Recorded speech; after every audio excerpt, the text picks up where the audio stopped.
The bird is close enough to touch the Takin's ear. Its bill closes around a dark, swollen shape buried in the hair.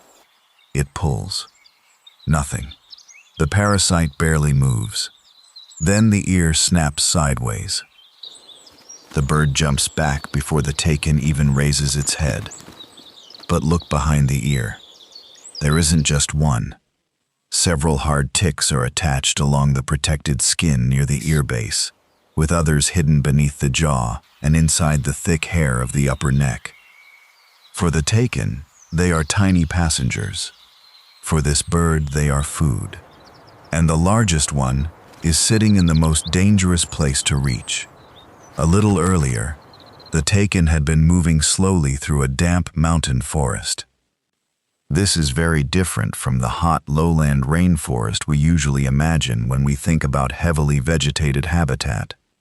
Takins live in mountainous parts of Asia, including forests, bamboo-dominated slopes, and high-elevation habitats where steep terrain can become part of everyday life. And they are strange-looking animals. A heavy body, short, powerful legs, a broad muzzle, curved horns. At first glance, the animal can look almost like several different ungulates combined into one. But the Takin belongs to the cattle, sheep, and goat family, Bovidae. Its thick coat is useful in cool mountain environments. It also creates plenty of places where something much smaller can disappear from view, especially around the ears. The Takin stops beside a rough tree trunk. It lowers its head and presses one side of its neck against the bark. Then it rubs. Once, twice. A few loose hairs shift. Bits of damp vegetation fall from the coat. The Takin pauses and flicks its ear.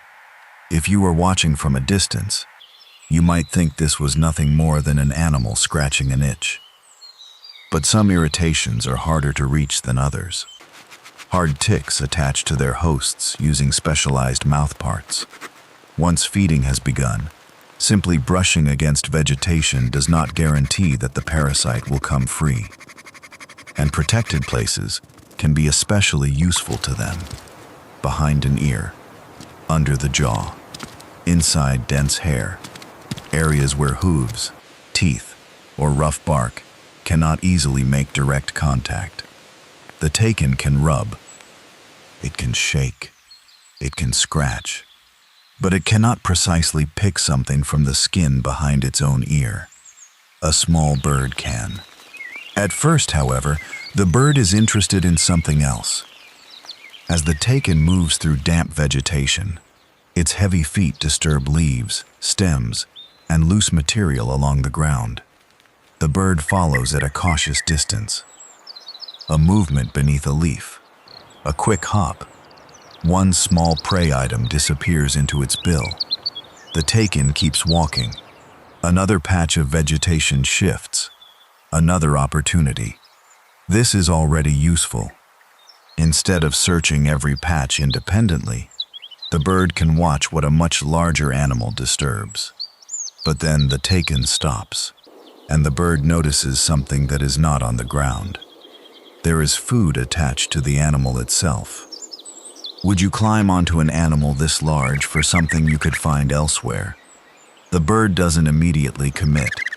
It lands nearby, watches, waits for the head to become still. Then it moves to the outer shoulder. A small tick is exposed between the hairs. One grip, a short pull, gone. The bird swallows it almost immediately. That first success changes the calculation. There may be more. The bird begins working upward, not toward the face yet. It searches the safer outer coat first. Another exposed tick, then another. The Takin barely responds. But every time the skin twitches, the bird pauses. When the shoulder shifts, it steps away. When the animal settles, it returns. Watch that timing. This is not a tiny veterinarian treating a patient. The bird is feeding. The takin may receive some incidental relief when parasites are removed, but the bird does not need to understand that benefit. It only needs to recognize an opportunity. And now, the easiest opportunities are disappearing. The remaining ticks are harder to reach. The bird looks toward the ear. That is where the situation changes. Several ticks sit close to the base, partly protected by hair and folds of skin. One is noticeably larger. Its body is swollen after feeding. More food, but also more risk. To reach it, the bird must move closer to the takin's eye, horn, and moving ear. A small parasite has turned into a surprisingly difficult decision. The takin lowers its head. The bird moves. One step along the shoulder, another toward the neck. The ear twitches. Freeze. Nothing else happens. The bird leans forward. Its bill closes around the swollen tick. It pulls. The tick holds. Hard ticks are not simply sitting on top of the coat. Their feeding structures help keep them attached to the host's skin. So the bird releases its grip, changes position, tries again, still attached. The takin shifts its weight. The bird backs away. For several seconds, the opportunity appears to be over. Then the takin returns to rubbing its neck against the tree. Its head becomes steady. The bird comes back.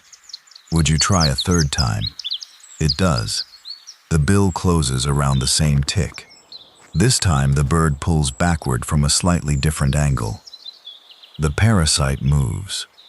Only a little. The skin around it shifts. The bird pulls again, and the tick begins to loosen. Then everything changes at once. The takin flicks its ear. Its head rises. The bird opens its wings. The tick comes free. For an instant, the bird has exactly what it wanted. Then the parasite slips from its bill. It falls through the thick coat, hits the damp ground, and disappears between leaves and moss.